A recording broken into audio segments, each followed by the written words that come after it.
So today we're in for a treat. I'm delighted to welcome Terrell Hall, who is based in the USA, New York, to share his insights and ideas. Thank you for joining us today, Javel. Thank you for having me. And how are you feeling today? One thing we like to do with the start of this series is to strip it back to being human. And how are you? How are you arriving at this call? I gotta say, I've been feeling inspired all week. Just like, oh man, it's been going crazy over here. So inspired. I'm feeling really inspired. Oh, good, good. And can you tell us a bit more about yourself as a human and like when do you feel like most alive or most inspired, as you say? Like what is it that about those hobbies or interactions that kind of gets the juices going? For me, is meeting random people, whether we're in networking spaces or just walking down the street at a restaurant or whatever, and interacting with those people and kind of learning more about them and their philosophies. Because I think that's how we grow as human beings, right? It's not just having these blinders on and everything we've been taught and to move forward with, but kind of gathering data from all the people we interact with. So for me, it's always in those moments, regardless of the setting. Mm, yeah, connecting. It's Yeah. when you least expect it is when you kind of find that Right. person. I've had Right. some of the most interesting talks with people like in the queues for toilets and things like that. I'm that person that will the supermarket checkout. Like I'll always chat to the Right. person next to me. You Right. do the same, Terrell. Right. I'm making my business to engage. Like, again, go ahead though. Excellent.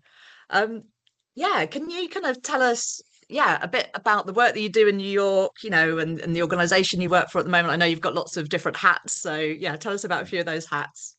So my work in New York, I'll just talk about the last couple of years. Yeah. But for the last 10 years since my release, after serving 16 and a half years in state and federal prison, I was released and I've been in the nonprofit sector since, working for many different organizations in many different capacities. But for the last couple of years, I've been the actual director of TPW New York, which is now Collaborate for Justice. And originally with TPW New York is we were a coalition of organizations here in New York, and we were pushing for change on a legislative level. And we would be in Albany for basically 6 months out of the year, pushing certain bills and those types of things. And our focus has always been to highlight the system impact the leaders within the work also. And so we've kind of transformed from or evolved from TPW New York, which was transformative in prison work group, to Collaborate for Justice, where we're more focused on highlighting those voices, but not just highlighting them, but also supporting them in a very real way, which is we found like a lack of that within the sector. Yeah, and what does that look like in practice? What's the sort of the day-to-day sort of support that you're providing? So training for one, when we go up to say Albany is our state capital, when we go up to the state capital, these people with lived experience, there's also like this learning curve, right? Oh, how do I interact with legislators when also I've been conditioned, right, to kind of just submit to power positions, right? So just going in there and understanding that power dynamic and that their voice is being highlighted in those moments, but also giving them not a script, right, but guidance around how to communicate or convey their stories, right, which is really important and tied into what we're actually showing up to push for. So that's like the main part of it, but also creating space to where their lived experience is compensated, right? So a lot of times almost to the point of exploitation, people are asked to show up and relive their trauma over and over, right? Even in the name of a good cause, you're still reliving that trauma, right? Which can be triggers to lead you back down that path. And none of this is accounted for. And so for us, we wanted to support people on that level. And so when we're taking people up to Albany, we want them to understand where they fit in and how they can best support the movement, the work, right? But we also want to make sure that this individual is being holistically taken care of, that we take into considerations those types of things. And I think that's the unique piece that we brought into the space. And that's been our focus for the last couple of years. Yeah.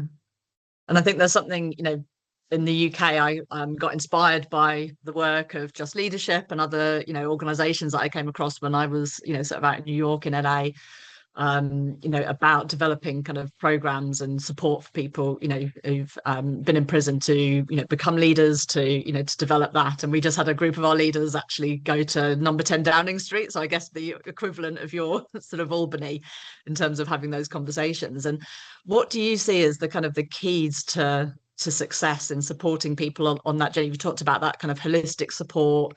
What does that look like, and how have those leaders that you've been working with kind of grown over time? How have you seen their growth as humans and leaders? Yeah, so I can give a few examples of that, but I think I would like to focus on we ended up forming a group out of a separate project that included system impacted leaders.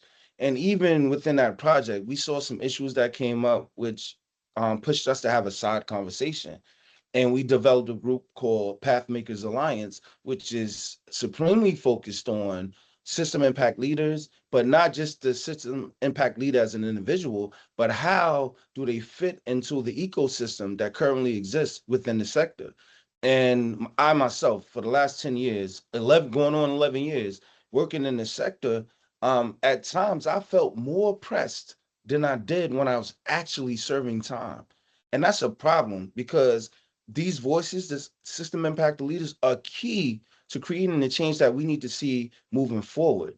And as much as we can respect our colleagues and admire their education and all of those things, it's one thing to read studies on something, right? Case studies, and then be educated on something, and a totally different thing to live it, right? And then on the flip side of that, also, right, is to help the system impact leader also understand that there are no freebies, right? So we're not saying, oh, just put a person in position because they have this lived experience. We also want to hold them to task, right? So we want to create a rubric that's comparable to, say, the formal education system, the way this person not just has, oh, you've been incarcerated for 25 years, you automatically qualify. No, we want to level these leaders up to where they're most effective for all organizations, regardless of mission, right? That you're most effective. And right now, what's happening is resources are being squandered because the little things that we can tweak, we haven't even focused on, because the fight has been focused on funding and just staying alive and being a player in the game. So that's what we're really focused on, is trying to help organizations to be more intentional when it comes to these system impact voices, because these are the voices that represent the communities that we're serving.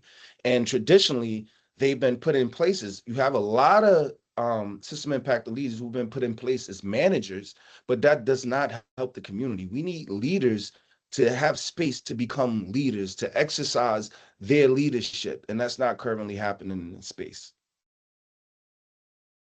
Yeah, that's fascinating. Obviously, I have a lot of reflection on that, and in terms of, because it can feel as a system impact leader, or as a person with lived experience like myself, who's been in the public and campaigned on lots of issues, it can feel quite a lonely journey, and it can feel, as you say, you can feel quite oppressive at times without that guidance, without knowing what training you should be doing to sustain your money whilst you're out doing the freebie stuff and campaigning and doing all the press and helping doing the advocacy.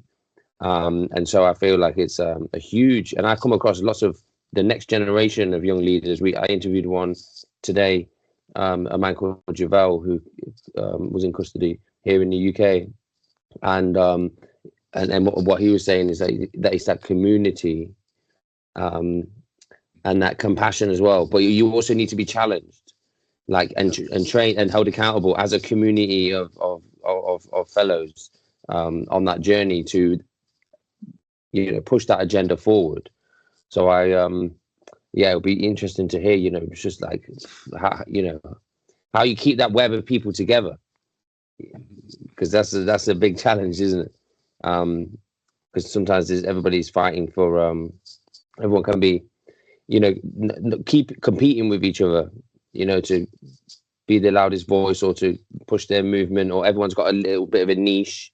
It's like, well, yes, that's good that everybody's got a little bit of a niche, because we can then all continue to work together, where as opposed to competing with each other as leaders. So yeah, it'll be interesting to hear how you kind of like how that's evolved over time, and supporting those people more holistically, because it can become your identity.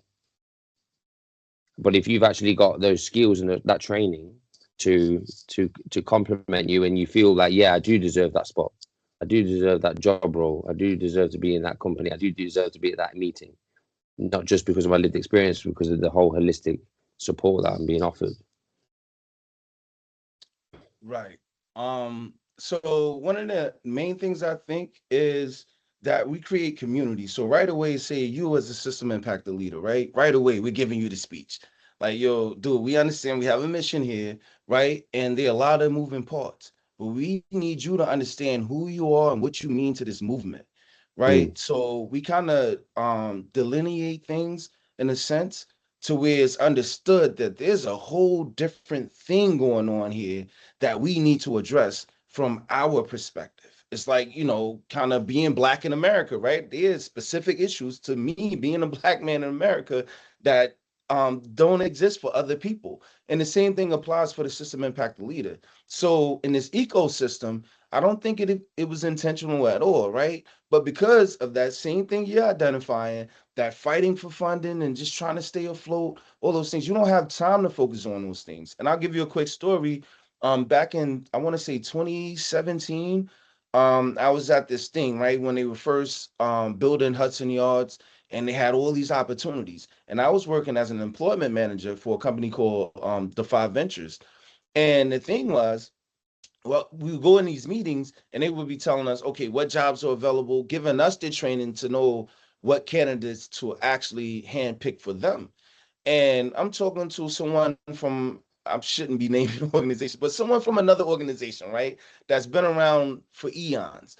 And this person said, I walked up to him, introduced myself, and I was excited about that opportunity. Mind you, I had only been home like maybe 2 years. So you still have that fresh energy, and have these blinders on. You think everybody is for good and all those different things. And I'm talking to the guy, and he's like, oh, you guys are the competition. I was like, competition? It had never dawned on me that this was competitive, right? And I know that money was short, but I was also fortunate enough to work for an organization that wasn't dependent on government funding or any of that. The founder came from finance, so we had a lot of independent financiers. So that made it different for us. But just him saying that gave me insight into the mindset of the entire sector. And that's what's killing the sector, because I don't want to work with you, right, Jacob, because it takes away from my bottom line. And a lot of these systems have been built to emulate corporate systems. And the thing is, when you're truly dealing with human beings, and we know that a capitalistic system is not about human beings, it's about the bottom line, that we can't emulate a system that doesn't account for that. And that's a huge part of the problem. And what we want to do is equip our leaders, right? And having these conversations early on, and not, kind of just disrupting things all of a sudden and saying, hey, we need this, or, a boycott or any of that. But how do we fix this into the current framework? Or how do we create toolkits to where we can start to actually focus on these things while we grow and build? And that comes on both sides, with the organization and the funder, right? Because we need the funder to understand that even when we're talking about the system impact the leader, right? Maybe they don't come in with a master's degree or any of that, but they best connect to our client one, right? So we definitely need this person. And when they say, oh, we only allow X amount for employees, right, for your payroll, then stop. Let's consider, right, how much of this is important to everything that we do and account for that. And so we're fighting to account for those things on the front end, and not just those things, because compensation is important. And I say that, and I'm trying not to like just go off, right? But I worked in a program manager's position with an entrepreneurship organization, right? That work with people coming directly out of prison. And in that position, I had firsthand insight into how people were transitioning, right? And the organization was not accounting for that. In fact, in many ways, the organization put more pressure on the individual. And it was because of a lack of understanding. And it was a top-down organization. So the top person was really educated and smart when it came to business and had a business background, but they did not have any backgrounds connecting to the communities that they were serving. And that was created like this tone deaf stretch, right? Where a lot of resources were squandered and people started calling the organization a scam, right? And I'm saying, and the organization could have been really helpful to everything we're trying to do, including creating a paradigm shift. But because it was locked in this American idea of what business looks like and adopted this idea of the bottom line is what matters, then we forgot how not just to support these human beings, right? But how to leverage them as resources to where it's a win-win situation.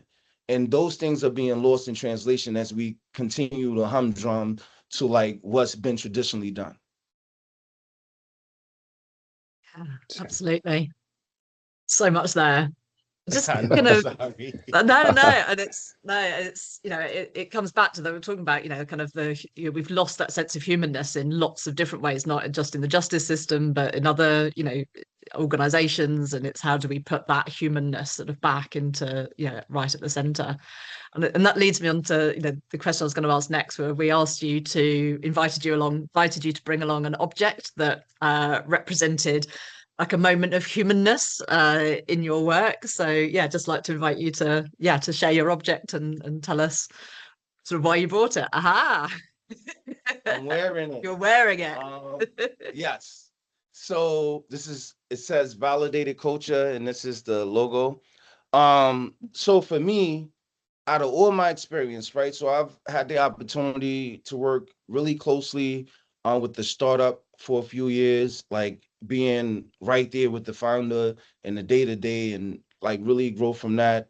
Entrepreneurship programs and different types of healing programs and leadership programs and all this different stuff. And I'm just like, so much of this is what my community is missing, which is why I'm in all of this, by the way, right? And how do we like serve that up to the community and have it accepted in a way that makes sense, but and not coming at them from as a poor righteous teacher, but introducing enterprise as well. And so validated culture was one of those ways. And what we wanted to do, that when you talk about, and this is all my humanness, right? My humanity coming to the forefront because I'm here to serve. And that's what I want my legacy to be, right? So, and in exploring my humanity, I was like, what do I have to offer? With my experience, everything. And I bottled it up and we put it into validated culture, and we're building community, right? And not just around, my own community, but encourage others to let's acknowledge how great culture itself is, right? So let's do away with all these dividers and delineations that create chaos ultimately, and let's focus on what it is that we're here to do, and it's to make this thing better than it was before we got here. And so it's just to like reminding people of their own humanity. So that's why I brought this award. Yeah, I love that. Yeah, 100%. I founded an organization called the Common Ground Justice Project, which is about trying to bring people together from different cultures, from different backgrounds, to try and find that common ground and try and move the conversation forward. So I kind of really get that kind of validated culture and everything that you just said right there. Right. But drawing on your experience, what environments and relationships best support humanness, would you say? Whether that's since you've left prison and all the work that you've done, or from the time you've experienced in correctional facilities, what do you think? what environments and relationships best support kind of creating that feeling of togetherness or humanness? Man, and I'm getting emotional even thinking about it because I have a friend who's serving 89 years in prison, right? Mm, One of the smartest people I've ever met in my life. One of the most kind and loving people. Um, and I think my relationship, the phone calls, you know, um, communicating and talking about, exploring what's going on in the world now. And the thing is, you've been there, so sitting in a prison, and especially when there's no light at the end of the tunnel as it stands right now, all you have is your humanity. And he understands that. He's been tapping into that at least for the last 20, 25 years, right?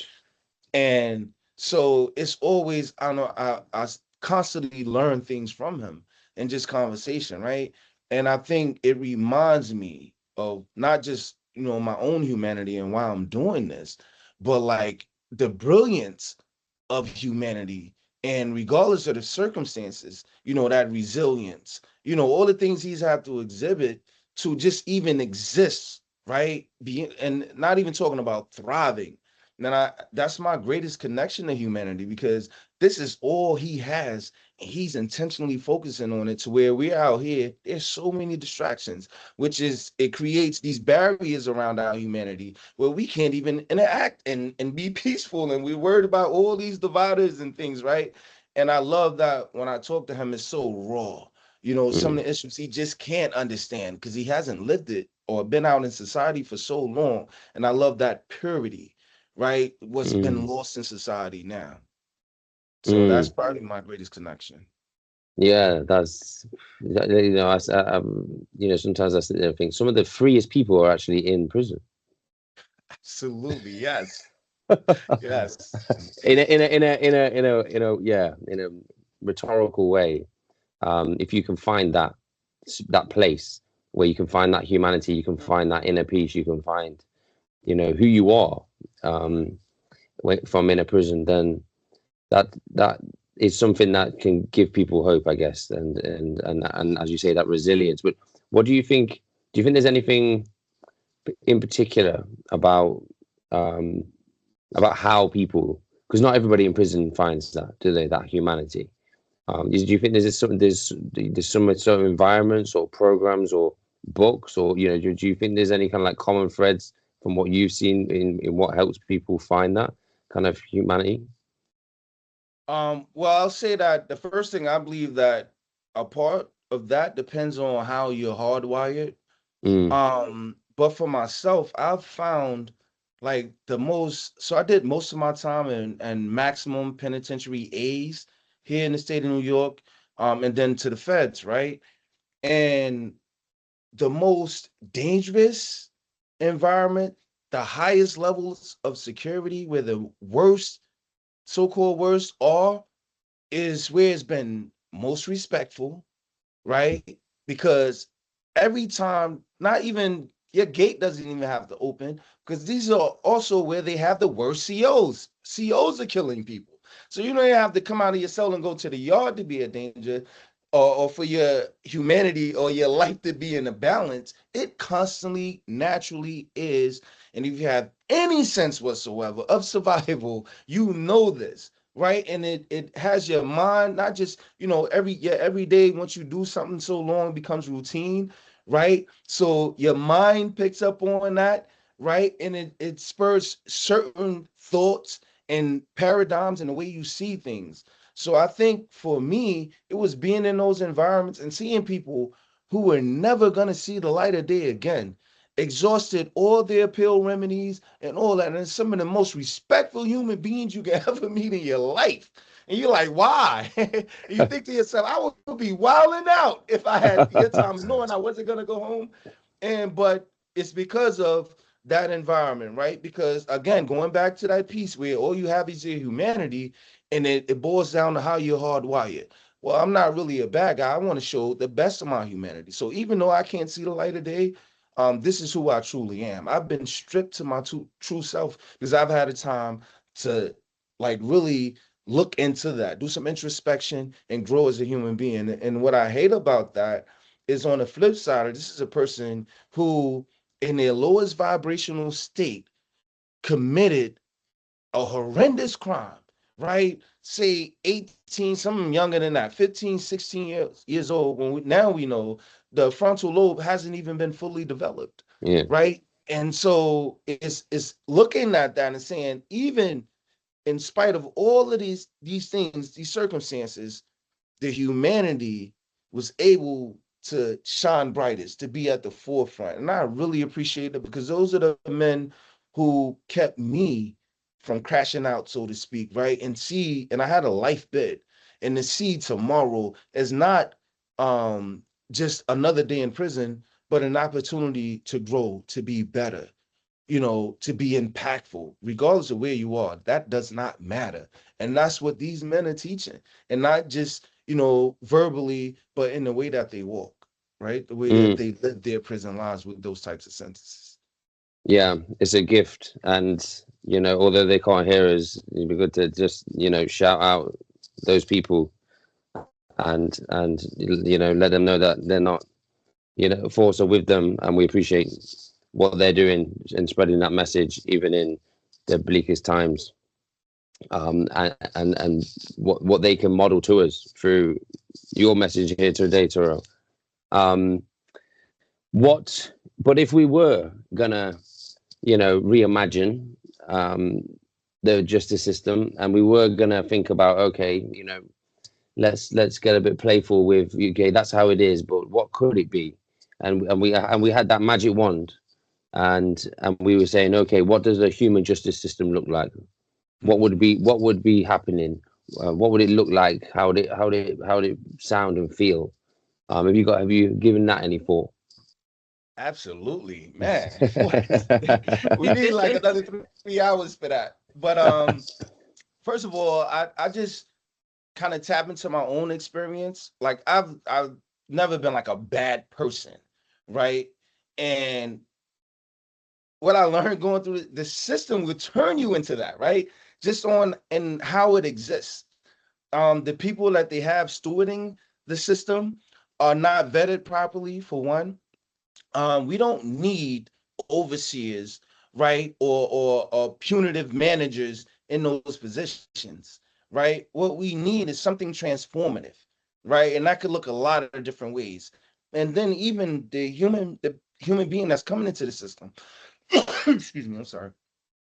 Um, to that, I think the thing would be to help them realize their own self-value, because what I've learned and dealing with and just interacting with people is that from the beginning, I don't know how some of these people made it. I myself, I was like, I lost my mother really young, and all these other emotional traumas I've gone through in my life. I was ashamed to be in prison when I would learn of other people's stories and what they actually survived long before prison. It was like, damn, how you made it that long without, being dead or incarcerated, and it was to no fault of their own, right? And I think the thing is understanding where we live in the world that we live in, and especially in a capitalistic society where dollar is king, God, and all of those things. When a person is willing to sacrifice any and everything, let's get to their core values. How do we reinstitute those types of things, right? A code of ethics, right? And how we see humanity. Instead of coming in, you're saying get a trade. Yeah, okay, if a person is coming in broken and you send them back out with a trade, you have a broken person in a trade. It does not change things. But now let's address the actual core issues, right? And then how can we make this human being whole again? How can we reinstitute agency if it ever existed, right? Autonomy, right? How can we help this person understand that they are an important part of community? Because when you don't feel like you have any skin in the game, what does it matter? Or when you're ostracized, what does it matter? Because you're creating an enemy now. And I think that if the system was more focused on that piece of humanity and focusing on how can we help to build or help this human being to build or rebuild, into something that benefits us as a whole, because that's what this whole life, in my opinion, is about. How can we support each other? And that's what being human is about, right? And instead of condemning these people right away, especially we're talking about kids with underdeveloped brains, and these things have happened to. Let's look at this not in a vacuum of this is the crime committed and this is how harsh we need to be, but from an overview of from a humanitarian aspect, and not saying, okay, yes, because of the society, there needs to be penance for what you did, but you need not be condemned for it. We need you, and helping them to understand that we all are in this together. So when you commit these crimes, right, you're not just committing a crime against that individual, you're committing a crime against humanity and ultimately yourself.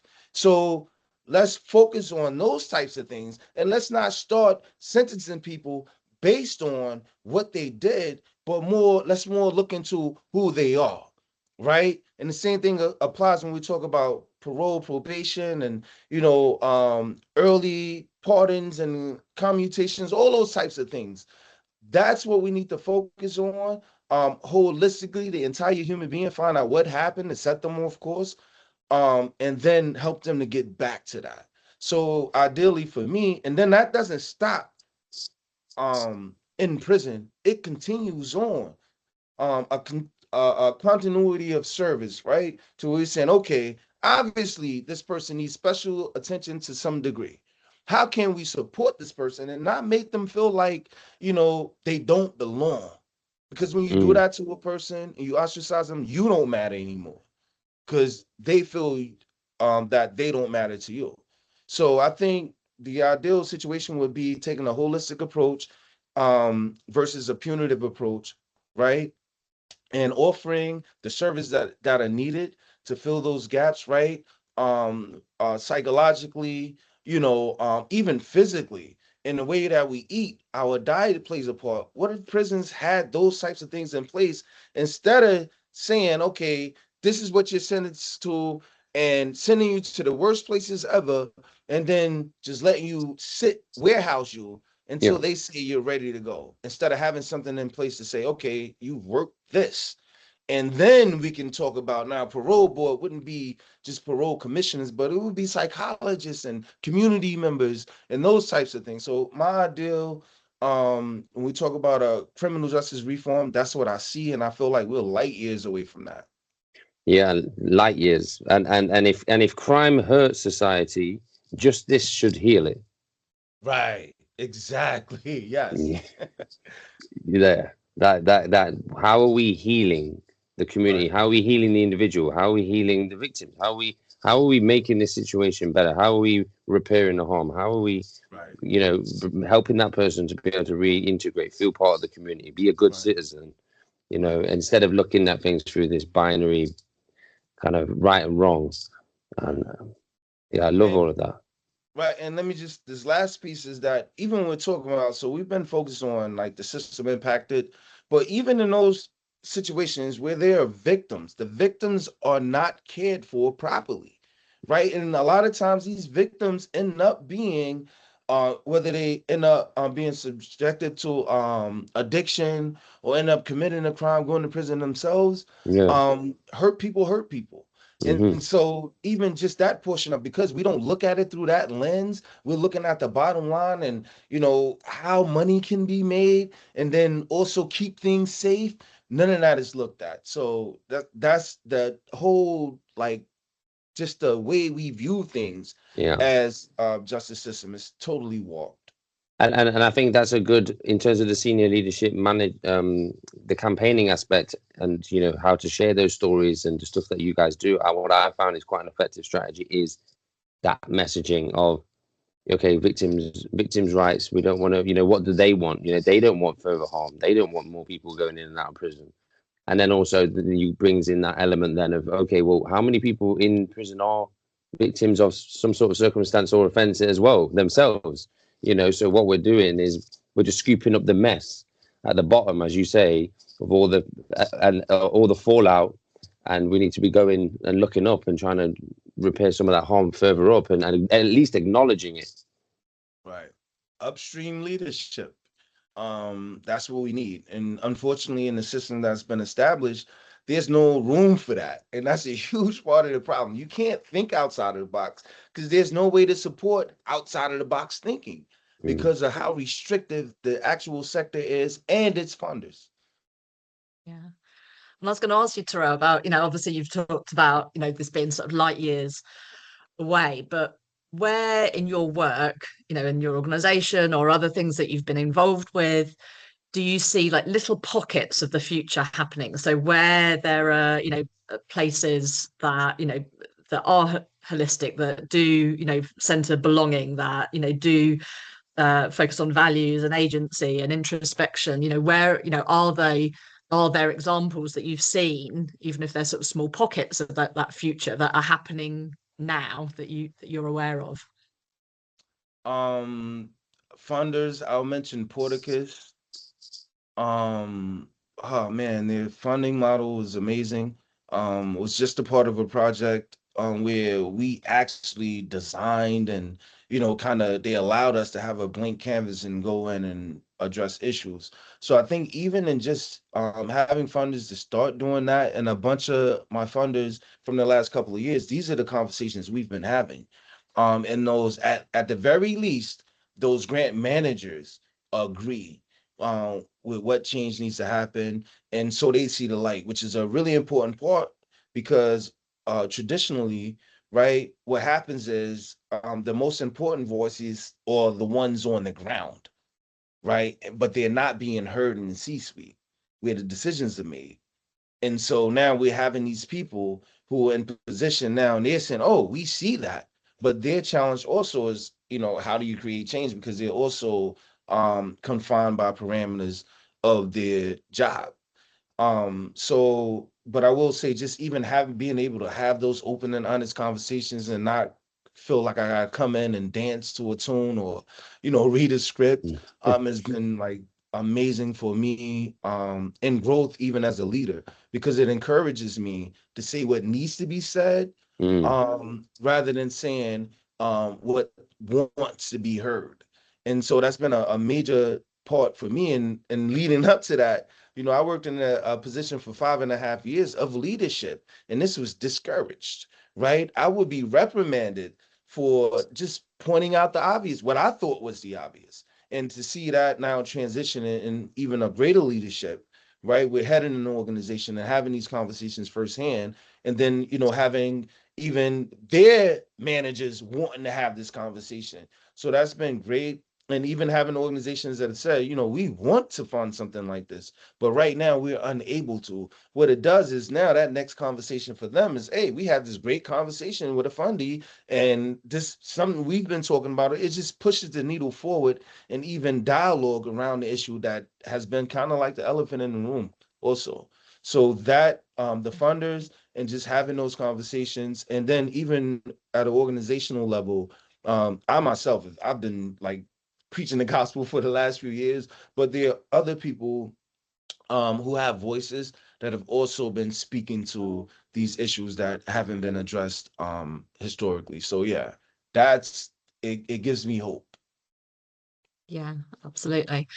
And what about, you talked earlier about, the validated culture and the belonging in the community and this fact that you've moved towards this, collaborate for justice idea of, belonging. And tell me more a bit about just that, I guess, sort of pocket of the future as being a space where people can, feel that sense of belonging that you talked about, that, make up a human system. Well, I think that the greatest project that we have going right now is Pathmakers Alliance, right? Which derived from the JR cohort, and it was the system impact leaders that I alluded to earlier. And so we have space and support to address all the things that I just spoke to you guys about. And I think that's what we're seeing, like, kind of future forward, is that we want to spread the word, right? Or at the very least, create dialogue around these issues that have been left in the dark that cripple the entire sector. But because we haven't had that voice, it's always been whispers in the room.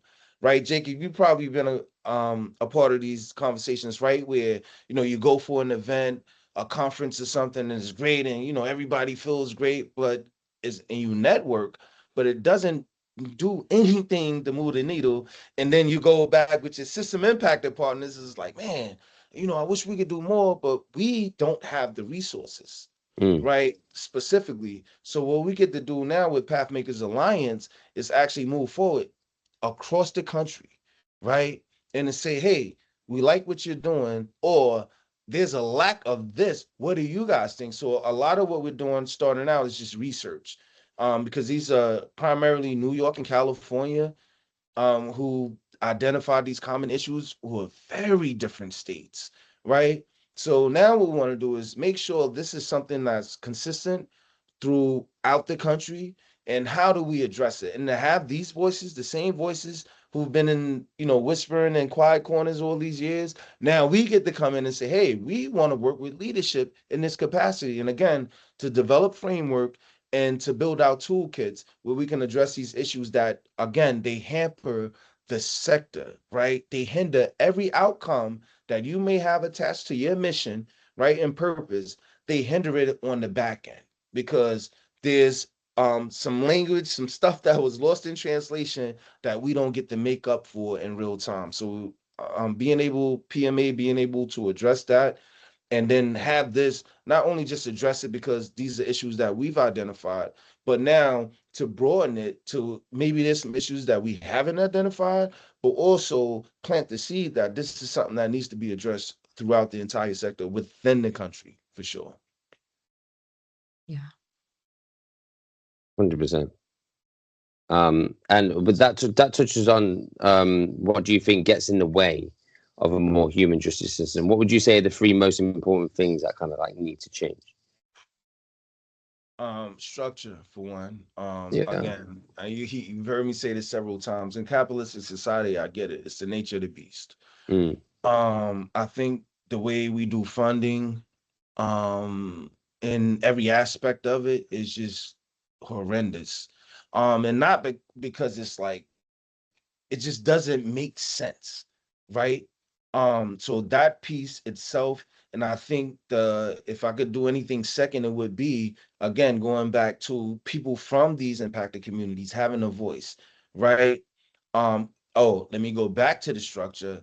I feel like the nonprofit sector, first of all, capitalistic society, we had millionaires and billionaires. This is a great tax shelter, right? But also a great way to feel good, and all of those things. Let's not leave that out of the conversation.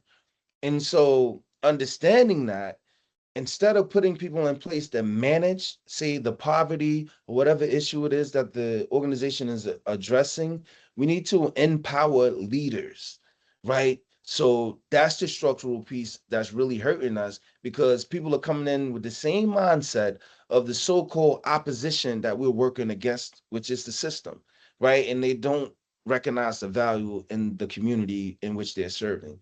So that's the main thing. And I guess this also is in a bucket of structure, in that competitiveness, right? When we bring people in, there needs to be equal understanding, right? So yes, we can bring a person in that's, understand tax laws and and running businesses, right, for organizational structure. But I think there needs to be an equal person, right, that says, okay, from the humanity aspect, you handle the business, right? But over here is I'm gonna be the one that represents the actual community and offer this humanity aspect of everything that we do. And they need to have equal power in the decision making. So I think because we don't have those things in place, I think that's where we suffer the most. And there's so many other issues. But those are the things I think can alleviate all those bunch of those other issues, and then set us up for success in how we kind of project tomorrow and plan Need like for it. a CHO, like a chief humanity officer instead Yes, of a yes, CEO. it should be mandatory, especially when you think about nonprofit work and what the idea that was built around. Why don't we have that? Think about that. I love that idea. I love it. Maybe that's the first one of the first steps. Did we ask that question? What would the first step be? The first step would be to, I think the first step would be to, okay, so I had this idea of creating a canon of ethics, which we hope to revisit with Pathmakers Alliance amongst the sector, right? To where we're on one accord. We're so much stronger together. So I think the first step would be coalescing everyone to where we understand. I'm talking about internationally, right? I love what Portuguese is doing on that level. But coalescing everyone to where we get these ideas succinct into a canon of ethics, to where it said, this is where we're working from. This is basic no matter where you go in the world, right? So I don't know, move to Brazil and go get a job, and right, my skills can benefit Brazil, right? Because we're not thinking and creating a better US. Yes, we want that. We want a better world ultimately. Again, going back to our humanity, regardless of where you are, your race, ethnicity, any of that stuff, right? That's what we should want as human beings. So I think that would be like the main first step is like getting on one accord. Let's approach this together. And if we did that, think about it, we would have votes, we would have power, real power, right, to create change. But because we're so segmented and siloed around ideas, and the thing is, these ideas all exist under the same roof. But because you're not exactly, we don't have the exact same DNA, this idea that we can't work together or we can't push each other, it sickens me because that's what hinders the sector altogether. So I think it was just, let's have a conference, right?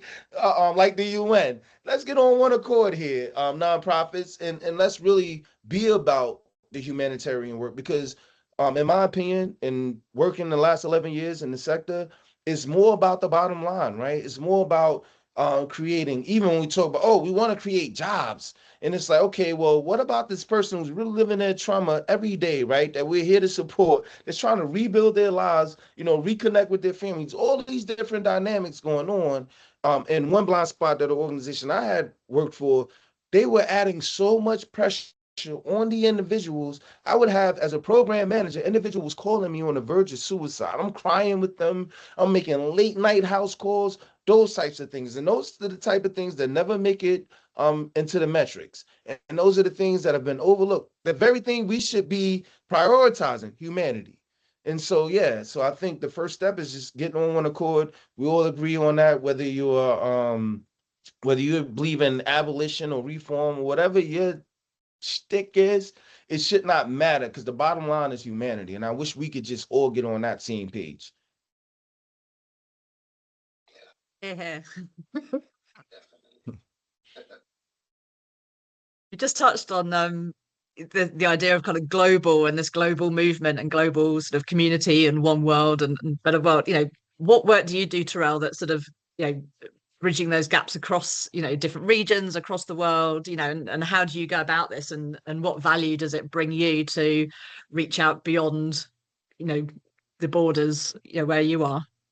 I think my freedom. I've been fortunate enough to do consultancy on the side, so and be a part of some amazing projects that kind of bridge that gap globally, and then work with people. I'm like a rookie that have been like going to Norway for several years, and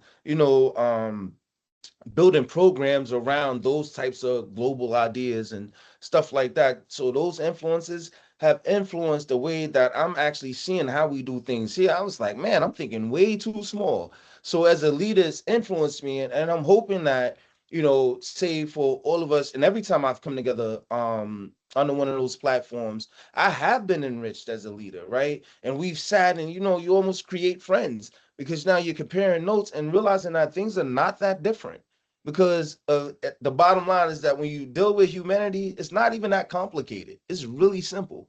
And so that's like highlighted when you deal with people from other places. Man, we barely, I'm talking to people who don't understand English, right? And we're translating, we're having these conversations. They're like, oh, and then when they're speaking or answering the exact same question, the answers are so similar. And for me, what it does is, and just the way I see things, it highlights our need to focus on humanity, and it puts our humanity in the forefront in those rooms in real time, which is what we always need. Forget policies and all that. We should be grounded around our own humanity and then move forward in that sense. Regardless of what my organization is standing on, at the end of the day, right? The main determining factor is how does it impact humanity? Period. 100%. And on that humanity, what do you do? Because we work in, as you say, stressful environments and people that, um, you know, places that can cause us stress, and it can sometimes feel like an upward hill battle. But what do you do to take care of your own humanity? What keeps you going when things get tough? How do you look after yourself? As funny as it may sound, it's been the work. So I also work in a mentor capacity, not really officially, but made a lot of friends through being a program manager and people who just we had similar experiences and all that. And these are people like we took going back, 10, 11 years, that still reach out to this day. Now we haven't had any real connection professionally, right? But on a personal level, just needing to talk, and then going through different transitions of your transition. Um, Being there for those people keeps me on my toes, right? And never just remaining humble and understanding what I've been through, where I've come from, and how to properly manage that, right? So therapy has been a constant in my life, not because I feel like I'm going crazy, but for maintenance, right? And in the position that I work in, I get to, as a mentor, to get to spread those things, right? And support those things in a very real way. So those are the things, it's just like reminding myself, okay, dude, this could be you in any given situation, right? I'm not above any of that. Again, humbling me and keeping me in touch with my own humanity has been mentoring and not reliving my trauma, but acknowledging that that exists, and it keeps me on a maintenance front, managing myself in a way that's more conducive to the growth and development of us all, not just myself, but everyone I come into contact with. And I'm intentional about that. Love that. And on that note, is there anything that have kind of read or watched or listened to that, would be recommendations to, other people listening to this that, that have inspired you around more human justice system, humanity, these topics that we've been talking about? What recommendations would you make to people listening? Oh my goodness, so many. And I thought about this. And it's just so many. But I will say, um, I'm gonna just say it. Bill Cosby wrote a book before the fallout, called Come On People. And he had received much criticism for being really critical of the black community. They were calling him Uncle Tom, all of this stuff. And it was one of the most inspiring books I've ever read because it can apply to any culture, any community, right? Where he was doing these call outs, right? Addressing community issues and not just saying, okay, well, I said this and this is why I said it and this is where I stand. And I think that's the missing piece. There's no real dialogue here. People are coming in representing their issues and that's it. And I think what he was calling call outs is what the country needs, in terms of like really being a democracy. So I would say that, man, I want to say some Napoleon Hill, but I think that as a man thinketh, right? Because it's more about um oh no, man's search for meaning. Man's search for meaning. Viktor Frankl. Man, it says man, but it's man as in human, right? Yeah. One of the most important books in my life also. And just in understanding my own journey and not being super critical of myself and understanding that well, this is how life works. So, and then especially when, we're not just it taught me not to just exist, but be to seek and be intentional. So I would say those are two of the most important books. But I've read bunch of books, and every one I could like set aside and give it praise in its own right. So, but those two are what come to mind right now. Thank you. I'm going to pass over to Jacob just to wrap things up. Yeah, well, it's been a pleasure. I hope everybody who's been listening has enjoyed this episode with Terrell. Terrell, is there any last shout out that you want to make just for where people can find you, or more about your organizations? Okay, so we have Collaborate for Justice New York. So again, we're focusing on system impacted leaders. So you can find us there, validated culture with a K.com. You can also find us there. And the also with Pathmakers Alliance, we're gonna be like reaching out to a bunch of individuals and organizations, and we're gonna be welcoming ideas. We don't have the landing page set up right now, but look for that Pathmakers Alliance, PMA. We'll get that all from you and put it where it needs to be, and keep the conversations going. It's been a pleasure. It's been a pleasure getting to know you. Hopefully, I'll see you in New York in the not too distant future. And together, the future is human. The future is human. Love it. Love this, by the way. Thank you guys for having me. And I'm looking forward to some more of this, actually. So yeah, thank you. This is just the start of the conversation. Right. Love that. Brilliant.